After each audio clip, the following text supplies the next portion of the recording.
Hi, it's Holly from the Kingdom Come Collective here to sit with you today. Today I wanted to ask you a few questions. The first question I have for you is, where do you get your news from? For some of you, it'll likely be the newspaper. For others, it will be at the hands of your device. Online news articles from X, maybe Apple or Google News. My next question for you is, what type of news do you typically read? I'd hedge a solid guess that a lot of it is probably political by some nature. This isn't surprising. We live in a world where information is so easily accessible to us, especially if you're one of the many that live smartphone in hand. Notifications can be hard to miss. Oh, there's a new video up on YouTube from your favorite channel, Kingdom Come. Oh, and is that a new Instagram post as well? Oh, and look, your news app has 3 notifications alerting you to different articles you might be interested in reading. We can easily spend hours a day looking at and absorbing all of these different things right in the palm of our hands. And let's just be honest, the world and everything in it can be a bit crazy sometimes, but that makes for interesting news. I don't know if you've ever been in a similar situation as I have, but sometimes it can even be overwhelming. All the notifications on my phone, all the news I'm absorbing. Have you not worried about the state of the world? Have you not been passionate about a political candidate? Have you not looked and wondered, where is God in all of this? As with all things, let's turn to the Bible to give us the answer to this question. Mark 12, verse 17 reads, "Then Jesus said to them, 'Give back to Caesar what is Caesar's, and to God what is God's.' And they were amazed at him." At its most basic interpretation, Jesus is saying in this scenario, when he found himself questioned by the Pharisees, that money comes from our government, and if our government demands tribute, we are to pay. However, this statement does go on to have other implications. Jesus seems to also be stating that the government does have a place and a duty that it is also fulfilling. Governments have a role to play and a place in this world, but we must not confuse that with all in this world that belongs to God. For it seems to me, when you put God next to any political leader, they just cannot compare. Just like all other earthly kingdoms, they will erode, such as the Caesar and the Rome from this passage did, while God and his kingdom are eternal. Therefore, I feel we must be careful the time and attention we give to earthly kingdoms. It is not wrong to know the things of this world, to be invested in the place in which you live, to look beyond your borders at the moves of other leaders. For Romans 13, 1-2 reads, "Let everyone be subject to the governing authorities, for there is no authority except that which God has established. The authorities that exist have been established by God. Consequently, whoever rebels against the authority is rebelling against what God has instituted, and those who do so will bring judgment on themselves." God calls us to respect our government, for even those were established by God. God, our King above all kings. So how much time and focus do you spend in your day-to-day invested in the politics of this world?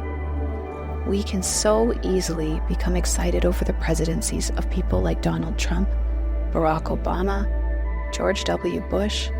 The list can go on, but we should be far more excited and attentive to the reality of the kingship of Jesus Christ. Christ's rule may seem remote to us at times, as many of our daily notifications and focuses pull us away from him. But I assure you, his kingship is real. And so, I want to ask you, how much time and focus do you give our Lord and the kingdom of Jesus Christ?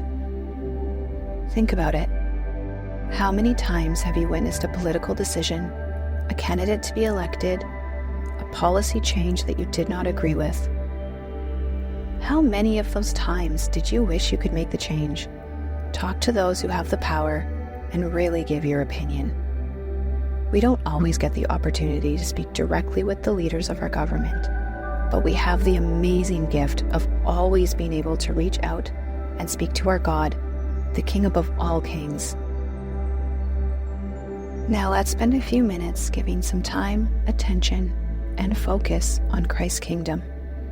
Let's put everything down and spend a few minutes out of our day, off our devices, and listening to see if God has anything He wants to tell us. Find a comfortable seated position. You can sit on a chair with your feet flat on the ground, cross-legged on a cushion. Let your hands rest gently on your lap or knees. Close your eyes or lower your gaze. Now take a deep breath in through your nose, filling your lungs completely. Hold this for a moment. Now exhale slowly through your mouth. Repeat this 2 more times.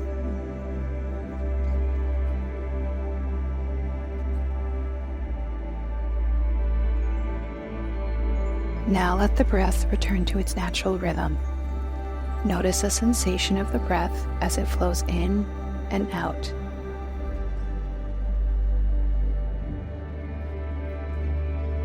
Feel the rise and fall of your chest or the gentle movement of your abdomen.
As thoughts arise, notice them without judgment.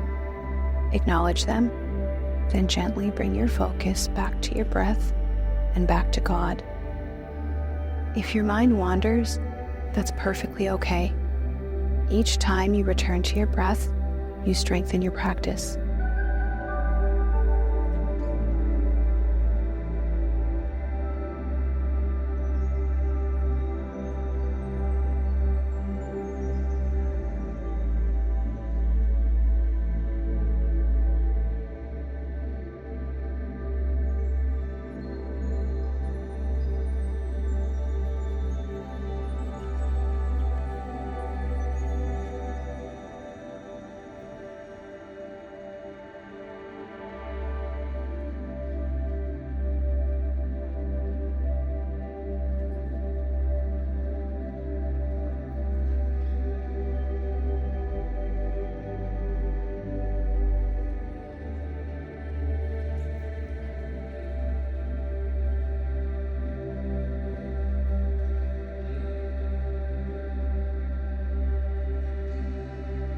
Begin to deepen your breath again, feeling more awake and aware. Wiggle your fingers and toes, and when you're ready, gently open your eyes. Take a moment before moving and notice how you feel. Carry this sense of calm with you as you go about your day. Thank you for sitting with me today.